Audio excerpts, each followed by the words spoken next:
Okay, let's let him back in.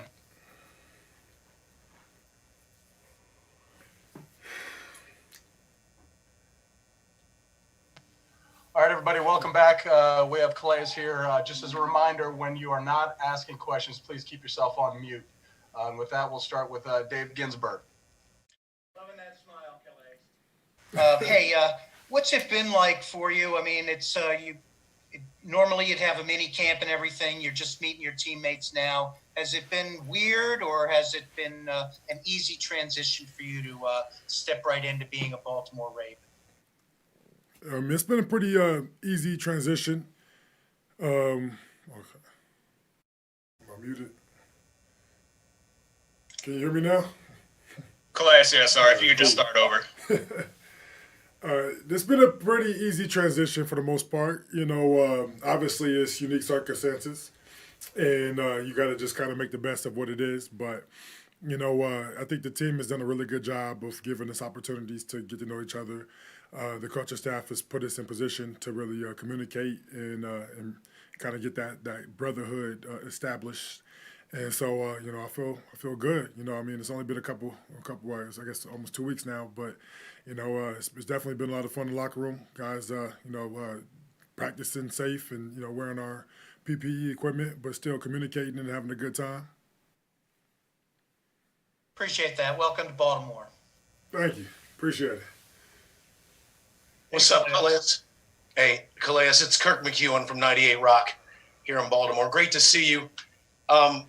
Walter Payton, Man of the Year Award, Bart Starr Award. Everybody knows you're great on the field. I don't know if people know how great you are off the field and in the community. I mean, you've only missed 5 games in your career, and then you do all this stuff off the field. Why? Where does that come from? Why do you do all the other things? Well, I feel like it's our duty to help, people in need, and I've been very fortunate. God has blessed me with, great opportunity, great resources, great platform. And honestly, it's just in my nature. I grew up, my parents, really were strong on just being active in the community. So, I try to make my presence felt in whatever community I'm in. And I'm excited for Baltimore. I've already, I've kind of done some things here and there, and I have some plans to do a lot more. And hopefully utilize the team and the CR, the community relations team, because I was just trying to get to know the city. It's a brand new place. I haven't really spent much time here, but I know there are a lot of people who who could use some help that I'm trying to give. So take it one day at a time and try to help the people the best way I can.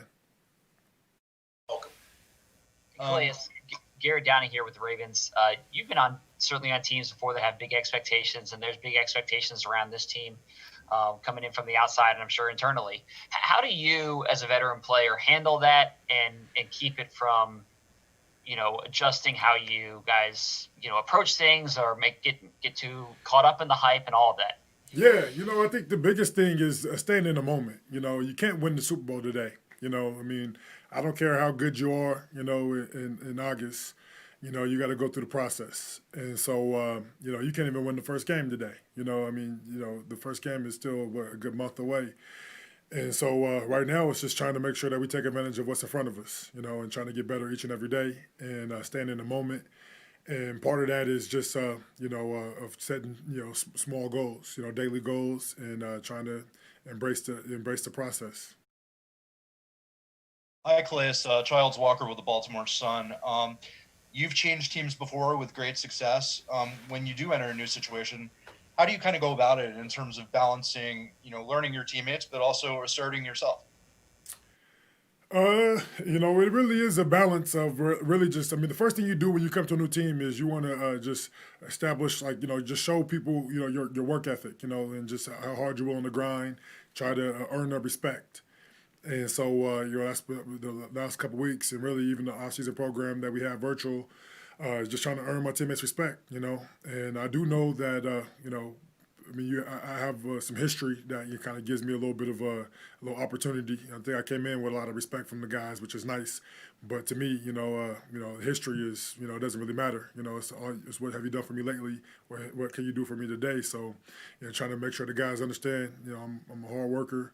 put my head down and grind. I'm gonna, work as hard as I can to, give advice where I see it. When I, see guys that can use it in a sense. So trying to, just establish myself as, as a guy that's here to, put my hand in the pile, and try to help win some ball games. Hopefully win enough to, to be where we want to be at the end of the year. Calais, Tyler Karpovich from SI. Lamar Jackson had said he sees an upside to no preseason games because, it's less chance for injuries. But as someone coming into a new system, is that difficult for you, or are you sort of kind of agree with him in that, there is an upside to not playing any preseason games? Yeah, I think there's definitely upside to it. Obviously, each team is different how they approach preseason games, and everything's kind of, it's circumstantial. But for the most part, I feel like, the teams that are most prepared, teams are going to be able to, practice smart, have good practice habits, are going to have an advantage, with no preseason games. I think who really gets hurt with no preseason games are the young guys. It really is the undrafted free agents. And so there's probably usually a couple of diamonds in the rough that are going to be a little harder to be spotted and found, given the circumstance. But then you raise a practice squad, a substantial number, and so those guys will be able to hang around a lot longer and be able to show what they can do as time goes on. But for me personally, I don't need any preseason games. I'll be ready to go week one. No doubts in my mind. This is this is football. It's the same game I'm playing since I was 6 years old. And it's a new playbook, a new terminology, but there's only so much you can do. I pretty much have the playbook down. Think a couple more days, and I feel real good about it. So, it's just trying to really get a feel for my teammates and how I can add value in different places. Hey, Calais, it's Aditi with the NFL Network. How are you? Hey, I'm doing well.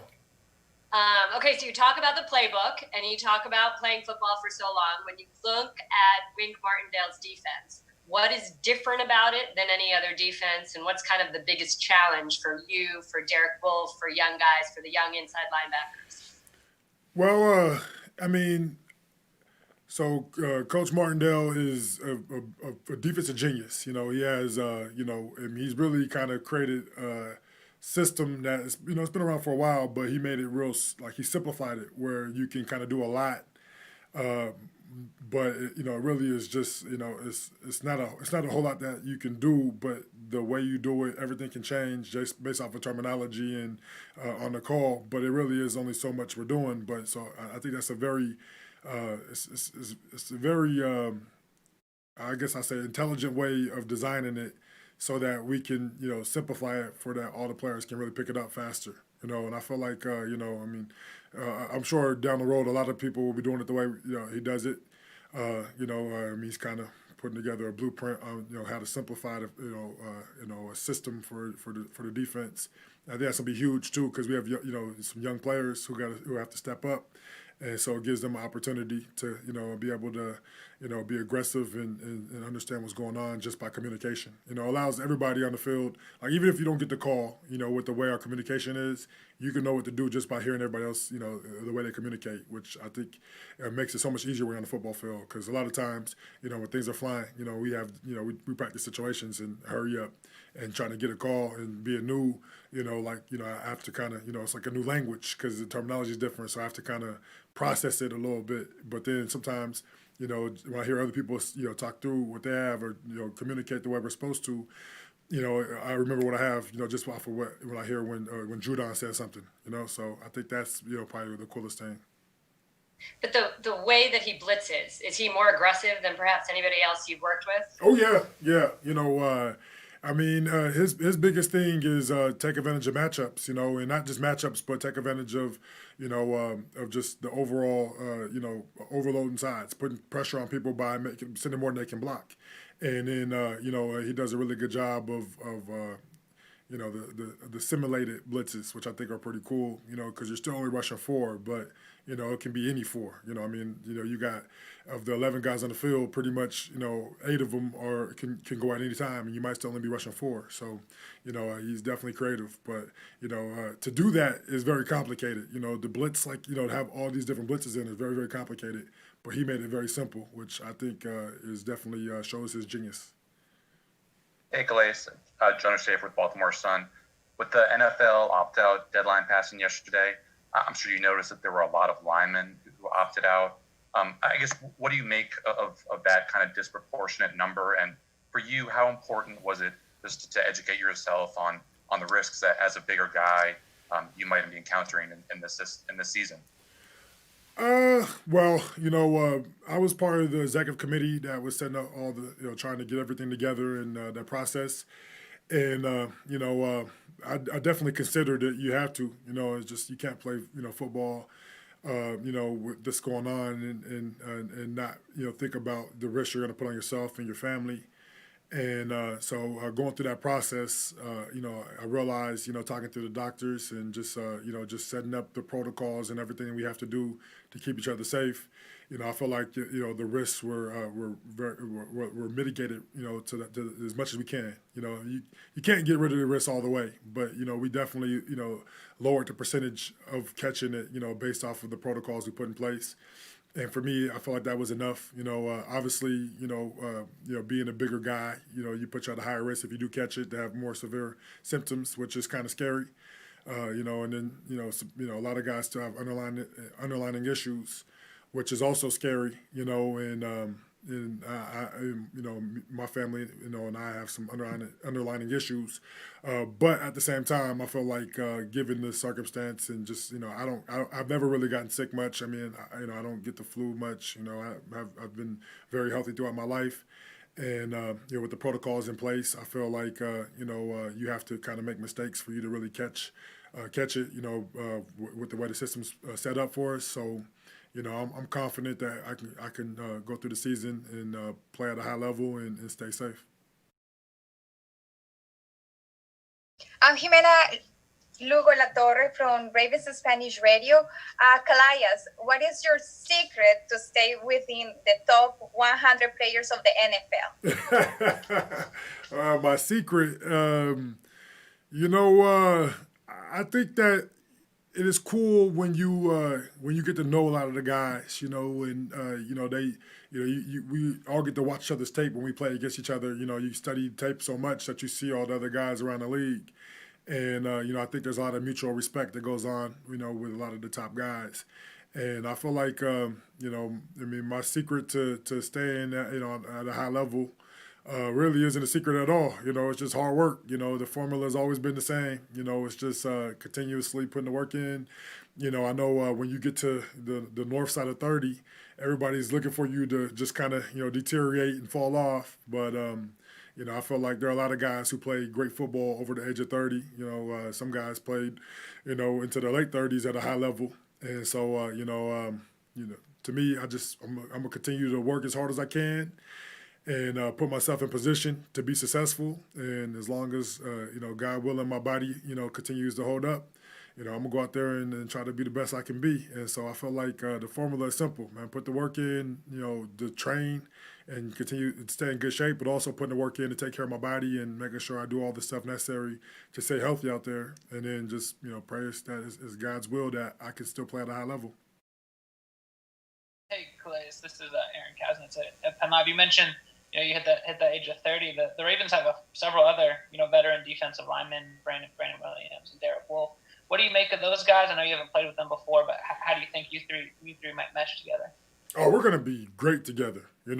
Just these first couple of weeks, getting out there with the guys, and just seeing their level of understanding of the game, it's great, to have that kind of veteran, talent in one place and guys who are, physically strong and just, have opposed their will time and time again, but also have the knowledge of how people try to attack us and, where we have to be strong and just the whole process of disguising and all the different things that goes through playing football, just that chess match when we're out there, when we can be on the same page and communicate and be able to use our minds to our advantage, it's going to be huge, So I love playing with guys who are old and wise like myself. That wisdom definitely plays a big role. Calais, this is Jameson from ESPN. Have you tried the protective face shields, and have you decided whether you'll be wearing one this year? I haven't tried it yet. I'm going to be trying it here pretty soon. The answer is I don't know. It depends. I mean, I want to try to be as safe as possible. But I do want to be able to play the game at a high level, and I mean, we're getting in the trenches and kind of, we definitely, get a little close for comfort. And so, I want to give myself as much protection as possible. So I'm going to try it out and see how it works and see if it works for me. But, if it doesn't, I think I'll be okay still. I think it's football. And hopefully, I mean, it's going to be a little bit of a honor system. But if other teams have the same protocols that we do and they abide by them, I mean, it's not really a bubble, but guys can stay pretty safe. And then when guys do get exposed to it, I feel like if we act fast and we have a good system in place, where it shouldn't be a big outbreak. And so I think on Sundays, statistically, I should be okay to go out there and just play football the regular way. Calais, if we could go back to the opting out, you do have the brand new baby at home and you do have a pre-existing condition. How much did you and your wife actually really consider your opting out? Was that ever really a conversation? And when you talk about the honor system and what you're expecting of really every NFL player, do you agree with this idea that it's conduct detrimental if you're behaving in an irresponsible way? Yeah, that was actually one of the few conversations where usually when you're going back and forth with negotiations with with the ownership, it's a lot of back and forth. But that was one thing where all the players wanted people to be held accountable to a degree. I mean, obviously the NFLPA's responsibility is to protect the players at all costs. Even when they're wrong, you have to try to give them help them through that process. But in all the players were pretty much unanimous in making sure that there was some kind of consequence. Holding the guys accountable for when they made mistakes, purposely made mistakes. So I mean, obviously you want to live your life and kind of do as much as you can to to keep your routine the same. But you can't just go and put everybody at risk by doing something dumb. So that was important to us. As far as my conversation with my wife, I mean, she's kind of, we had a conversation. I put a lot of thought into it on my own too, just because of, I mean, my own underlying issues. I definitely put a lot of thought into it. But I'm pretty confident in my ability to, to follow the rules. I mean, when we're in meetings and stuff, I mean, the mask is on, and we go through walkthroughs and stuff, and that's the only time you really can slip through. But when you go through it, with the doctors, it really comes down to the false negatives, because you can't really get into the building, being positive. I mean, the tests come back pretty quickly, and by the time you're contagious, you build up enough viral load to become contagious. It should be caught, and you shouldn't be in the building. So really, when it comes into the false negatives, and that's like 5% or lower, and then and then just guys following the rules. And then when we're in the building, I use the protective equipment and stuff. So I feel like the chances are a lot lower. I mean, they're still there, but it's a lot lower. And I feel like as long as I'm washing my hands regularly, not touching my face, and wearing my mask, I should be okay. Hi, Calais. Childs Walker with the Baltimore Sun again. As you have gotten to meet your teammates, who do you feel like you've gotten to know best so far, and who have you kind of found most interesting to talk to? Well, I've had some relationships with some of the guys before, but I do think that this has been this locker room is great. A lot of guys, you talk across the ball. I mean, I like to listen to the conversations. That Lamar and Hollywood have, and Ingram, they're always in there talking and having good conversations. I like to eavesdrop on. But the guys I've really kind of talked to, I really try to work with the rookies a little bit and try to get a good relationship going with Mede Bouke, in Washington, and trying to help those guys develop, because I think we're gonna have to depend on them, and I want to make sure they're ready, and Patrick Queen as well, trying to get in his head a little bit and talk to him. And make sure that just see his development. But as far as I mean, I think I got a good relationship with most of the guys. I mean, I've known Jimmy Smith for a while. Marcus Peters is a guy that I've had a couple conversations with, like him. I think he's a very smart guy. You don't realize how smart he is until you start talking to him. I mean, I've known Marlon Humphreys. and Ronnie Staley from the PA meetings, and we have some mutual friends and stuff too. So I know a bunch of the guys already, but in the D line room is where most of the relationships are happening. That's where you spend the most time. That's every team anyway. You're gonna spend more time with the D line or your position group, so you're gonna know those guys the best. And so really, just Derek Wolf and Big Baby is Brandon Williams. Having those conversations. It's been we definitely have strengthened our bond, and we compete when we're training. We're doing strength and conditioning right now, and those guys they work hard. They have we compete, and we're out there trying to be the best we can. And I love to see that competition amongst us, because it goes to show you just our competitive nature and how good we want to be. And Brandon Williams takes pride in being the best run stopping D line in the league. So that's his mentality. And so I told him, like, hey, I pride myself in being the best run stopper in the game too. So let's go out there and dominate.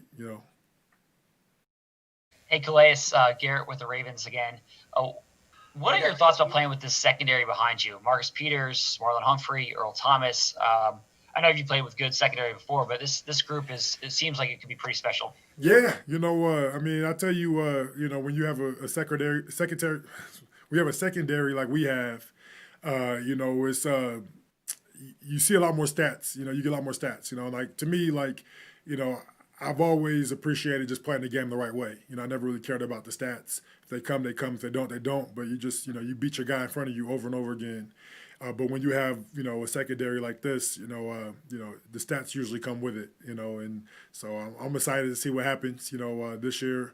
But they're incredible. Watching the tape and just kind of like, when you start studying last year and then even just seeing the way they, prepare and practice, it's like, okay, let me make sure my game's on point, because you get an extra split second to rush the passer, and if we shut down the run on first down, you sometimes, especially with the offense putting up points, you might get third down twice, where it's the second and longest is like a third down. And, just gives you a chance to pad the stats a little bit. But to me, one game at a time, I don't care if I get 0 sacks, my game is just trying to affect the game any way I can, obviously I feel like I'm going to make some plays. And, the coaches told me, they want me to have my best year of my career, so, I guess I got to strive for at least 15. So we're taking one day at a time. But, right now my mindset is earning the right to rush the passer. You don't get to just rush the passer because, you got a good secondary and a good offense, man. You got to shut down the run and make teams one-dimensional. And then you get to rush the passer. So, until we're the number one rush defense, then we go get the sacks.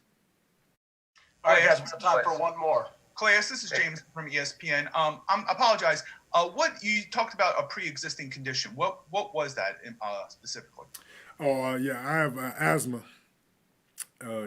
So I don't know how bad that's going to affect me, because it's like I think it's more moderate than it is severe. So I've been able to play football at a high level, and I haven't really had any real issues or anything. So to me, I feel like I should be fine. But All right, Calais, appreciate your time, and to the media, have a great weekend, and we'll see you back here on Monday. Thank you. Appreciate it.